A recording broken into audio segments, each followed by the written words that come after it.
Welcome to another episode of The Brand Called You, a podcast and podcast show that brings you leadership lessons, knowledge, experience, and wisdom from thousands of successful individuals from around the world. I'm your host, Ashutosh Garg, and today I'm delighted to welcome a well-known tech entrepreneur from Maryland, America, USA, Mr. Idan Meir. Idan, welcome to the show. Thank you. Pleasure to be here. Thank you so much. Thank you. Idan is the co-founder and CEO of RightHear, which is an innovative startup that turns public spaces into accessible environments for people with spatial orientation challenges, including people who are blind or visually impaired. He earlier founded Hubanana, which is an Israeli tech hub for startups. So Idan, you're obviously very passionate about startups. So let's start our conversation about RightHear. Sure. Tell me about this venture. First of all, I'm very pleased to be here, and thank you so much for the invitation. RightHear is a startup company that has started almost 5 years ago. We've been running it fully bootstrapped up until very recently, a few months ago, originally from Israel. Basically, when we started RightHear, we asked ourselves a very simple question, which is, what if science could speak? We see signs everywhere, right? We see signs outdoors and indoors. Yeah. Wherever you go, you'll find signage. And we thought, how amazing would it be if those signs could speak? How amazing would it be for people like myself? I'm always getting lost. So wherever I go, the story of my life, I'm getting lost. Maybe if they could just tell me where to go, that could be very helpful for me to orientate myself. And then we thought, if we'll be able to solve this orientation challenge like mine for people who are blind or visually impaired, with probably having even more severe challenge around that, we'll be able to solve it for me and for many others. And this is how RightHear started. I usually, when I talk about us, I share two facts that a lot of people are very surprised by. One is that specifically in the United States, there are over 100 million Braille signs. Wherever you go, you'll find a Braille sign, and whether if it's in the elevators, restrooms, wherever you go, it doesn't matter if it's a small store or a big airport, they're everywhere. The second fact, and a lot of people are very surprised by that, is that over 90% of the blind community do not know to read Braille at all. Wow. Okay, so we have about only 10% who can read those signs. Those 10% having a hard time to find these signs because you need to find them first to be able to read them. Those who find them, or lucky enough to find them, not necessarily want to touch them, especially now with COVID, because it's a public surface. And those who are brave enough to touch them will get a very limited amount of information because of the limitations of Braille. Therefore, when you look into the public or the built environment and you ask yourself, so how would a blind or visually impaired person will be able to orientate himself and go from point A to point B independently? Correct. The answer is there is no good answer to that, and therefore when you ask people how you do that, the common answer is that usually we do that with somebody, and this is exactly what we're changing with at RightHear, providing the independence in a private and respectful way for people with an app. It's a free app, both Android and iPhone, supports 26 different languages. So for the listeners here, it's probably in your language as well. Okay. It's free to use outdoors, so you can just download the app and start using it or try it, as well as indoors with facilities who work with us. And we've been growing pretty rapidly in the past few years, and now we're bringing it to the United States. Fantastic. So for our viewers and listeners, Idan, if you can help us understand, how does this app work? I mean, how are you helping the visually impaired using the app, and how? But before that, what are some of the orientation challenges visually impaired people face? I mean, they're very big. I mean, as I said, according to research, most people who are blind or visually impaired remember by heart about 4 to 5 locations. It can be their home, the previous home, the family, school or workspace, and that's basically it. So all others are basically unfamiliar environments, and finding your way around there is almost impossible, I would say, with today's world. Again, I mentioned the Braille signs. There are also tactile aids in some locations, but they're mostly for hazards and cautions, and rather than wayfinding. So the challenge is huge. The way we solve that is with a whole system that we developed. The system, as for today, basically has three main components. One is the app. As I said, it's a free app. Yeah. And I'll get back to the app maybe in a minute. But the second component is beacons that we're installing at the facility. Beacons are basically a small Bluetooth devices in the size of an AirPod case, which they install at the facility. And thirdly, there is an online cloud dashboard which allow the facility manager and us to control and edit all the audio descriptions, basically, that our users are hearing through the app when arriving to that location. So basically, for our users, the user experience looks like, or hears like, when they download the app. They can, by the way, for those listeners might not be aware, people who are 100% blind or visually impaired using the same smartphones as we all do, iPhone and Android. You can check it out on YouTube how they do that. It's fascinating with talkback or voiceover. Okay. And similarly, that's the way they're using our app. They can find at home the locations they're desired to go to. That could be a hotel, for example. Then the app will simulate that location at home, so they can build a mental map before arriving.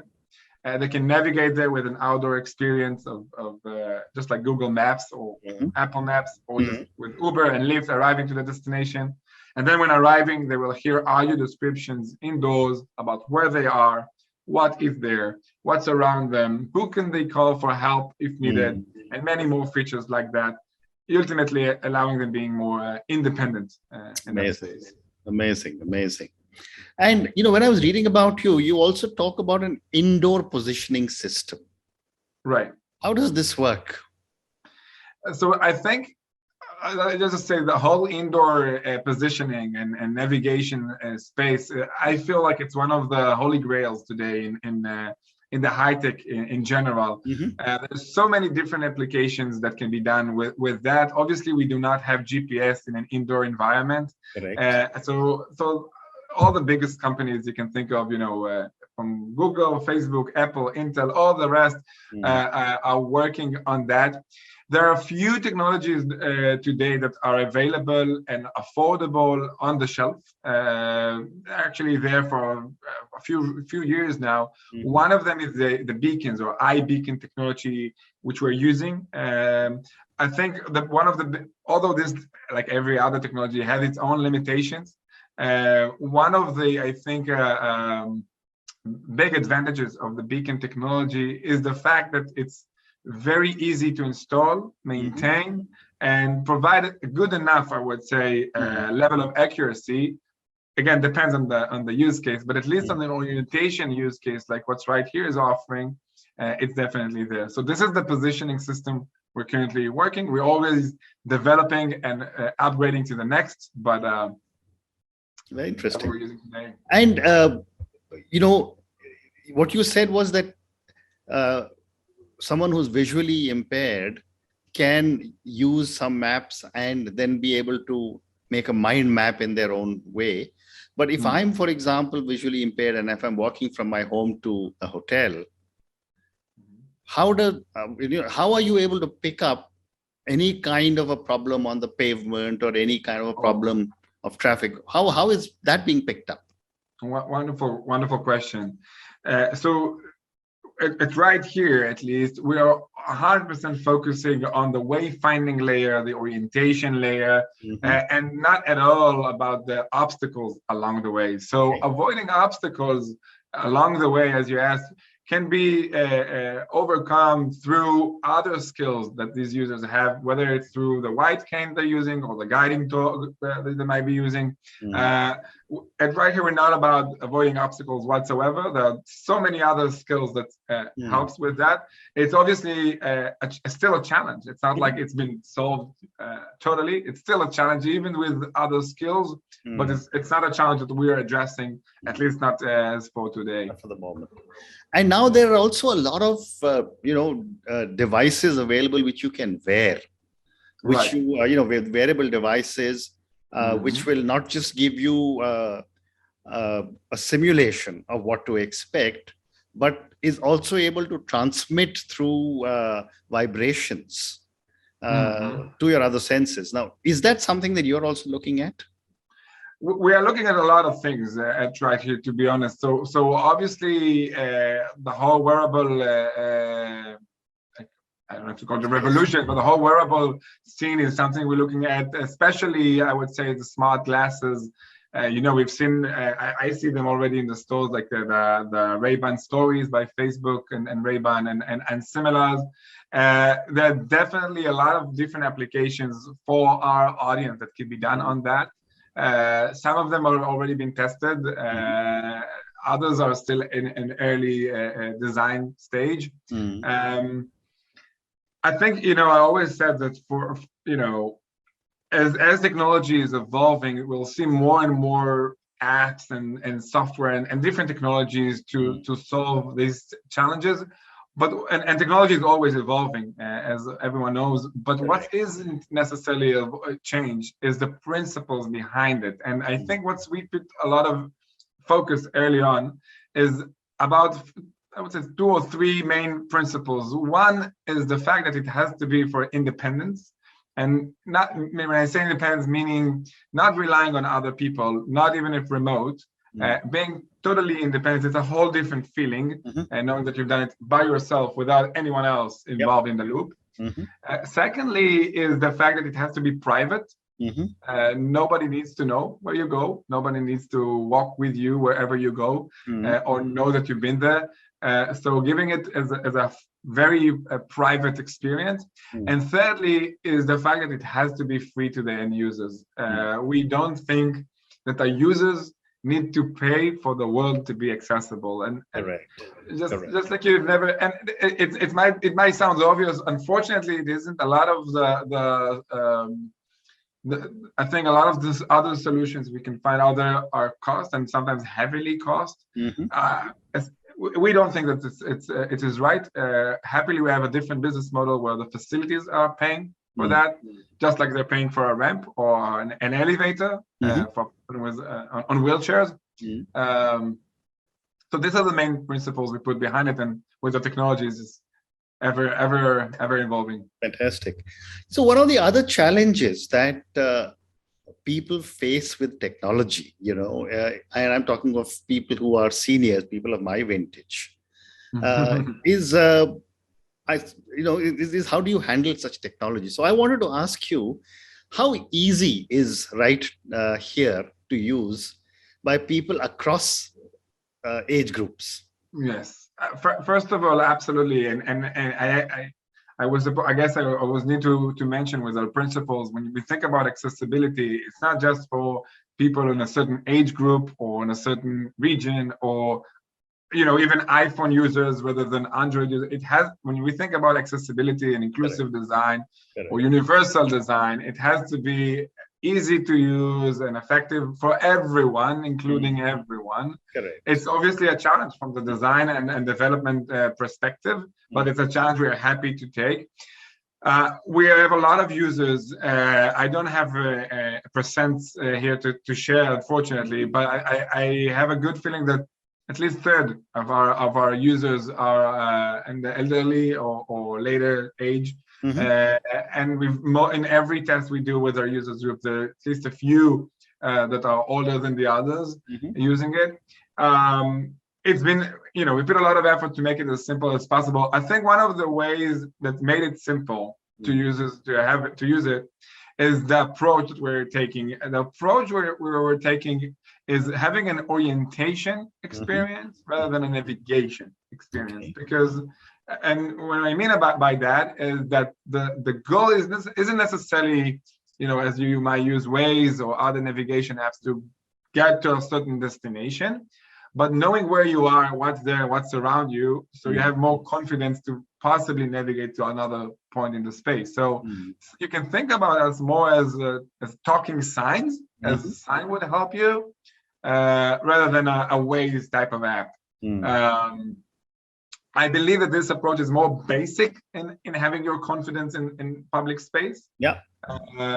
And with addition, features like we have of calling for a local assistant. So wherever you go, you can push a button and have someone at that building, at that complex, that facility, to come and help you with whatever you need. This simple link between the front desk, right, phone number, and people who are coming there. It might sound so obvious, it might sound so simple, but you might be surprised at how helpful it is for a lot of people. By the way, not necessarily blind or visually impaired. That could be anyone. That also, not even age. That could be a person with a faster and faster heartbeat that all of a sudden needs someone here to help him.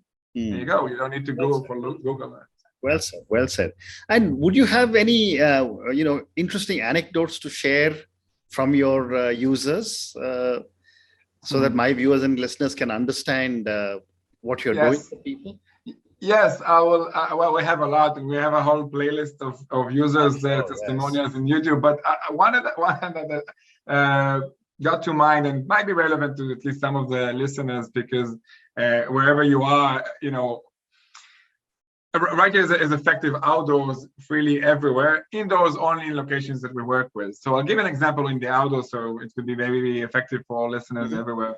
One of our users told us that she was taking a bus from her work to somewhere else, not her home. She needed to go to somewhere else. I don't know where exactly, maybe a mall or something like that.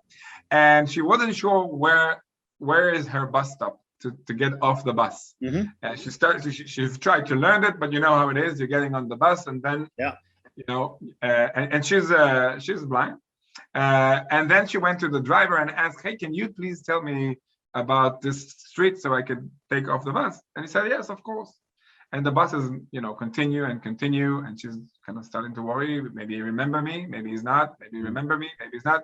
Okay, I'll go back to him. Dear Mr. Driver, do you remember Yes, I remember. Okay, continue. Then again, dear Mr. Driver, well, of course, and you start to kind of, get angry. Of course, you don't need to tell me 10 times. I understand. And then she was, okay, this is, I cannot ask him again, obviously. What will I do? Okay, I'll open up the app, and the app will let me know exactly where I am every few, and she could find her stop without him letting her know, and he didn't let her know. And she got off the bus and she said, "Okay, I didn't need you. I found it myself," as a small revenge. I love this story because she eventually been able to overcome by herself, although hopefully drivers will be nicer. But that's a nice fantastic. What an amazing story. So my next question to you is that you also mentioned that you could integrate RightHear with Waze or Google Maps. Is this something which people are beginning to use a lot of, like this example you just gave me? Yes. So one of the less of Waze, but more of Uber, Lyft, Google Maps. Absolutely. Google Maps, which is a great app. One of the reasons I think that a lot of our users prefer using our outdoor experience than Google Maps or the others is because we've built it with accessibility by design, with this user in mind first. In the other mainstream apps, it's always the accessibility as an afterthought. They're doing a great job there, improving it every almost, I would say, about a year.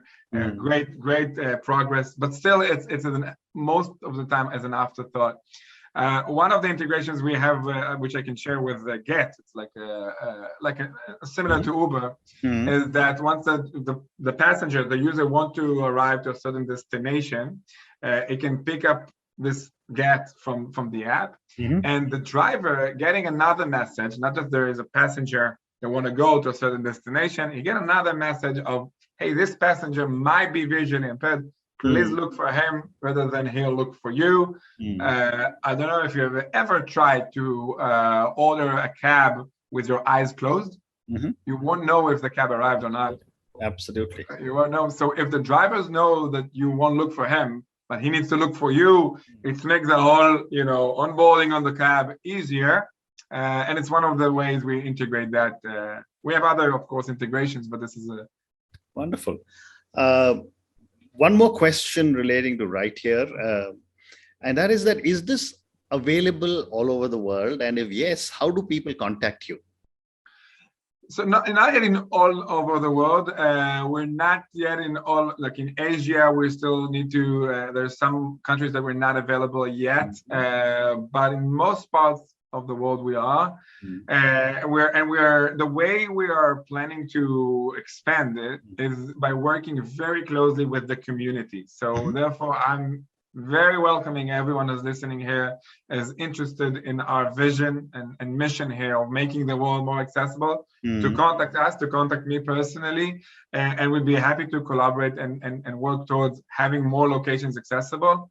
I haven't mentioned that earlier, but I'm happy to say now that it's usually a very fast, easy, and affordable process for a facility to become accessible. It's all a matter of awareness, to be honest. My contact details, my email is Idan. You're probably going to put it somewhere down the episode, but it's Idan at right-hear.com. I'm very available. We have a Facebook group, so just look for RightHear, RightHear, here, like hearing, and you'll find us. There's also, by the way, a contact through the app itself. So download fantastic. So I'm sure a lot of our viewers and listeners may take up your offer to communicate with them. So my last question to you, and this is now I'm going to ask you to wear your hat as a startup entrepreneur. Where we're heading with this. Absolutely. But my question to you is that what would you say are 3 lessons you would want to give to startup entrepreneurs after our conversation? I think 3 lessons. One is, it's obviously hard to say than do, but try to ignore the bad voices in your own mind. Because I found like big part of the entrepreneurial journey, at least for me, is happening in the mind. It's just happening in the mind. Therefore, I try to meditate a lot and practice there. There's a lot of reasons, for every startup to fail. Most of the reality is that it's all the reasons to fail, very limited amount of reasons to succeed. Try to listen to that rather than to the failures' voices. This is one. Secondly, surround yourself with good people who truly care about the problem you're solving and your own success. People who want your own success as a person, as a team, as of course as for the problem itself. They will be with you in the hard times. And lastly, don't be afraid of taking risks. There's a lot of risk involved around this whole journey. Whether if it's pitching a client something that is not completed yet, but you're pitching as if it is. To make sure that is actually interested. It's involved with some risk, but I feel like it's sometimes the only way of really validating your idea or validating your assumption that you're fake it a little bit to make it. So amazing. Idan, on that note, and your 3 tips of ignore the voices in your mind, surround yourself with people who care for you, and third, take risks. Thank you so much for speaking to me about RightHear. Thank you for talking to me about the incredible work that you're doing in RightHear and all the work that you're doing. And what was amazing to me was that you said it's free. And I think that is an incredible service you're giving to humanity for people who need your kind of product. But thank you again for speaking to me, and good luck to you. Thank you. Thank you so much. Thank you for listening to the brand called You Videocast and Podcast, a platform that brings you knowledge, experience, and wisdom of hundreds of successful individuals from around the world. Do visit our website www.tbcy.in to watch and listen to the stories of many more individuals. You can also follow us on YouTube, Facebook, Instagram, and Twitter. Just search for the brand called You.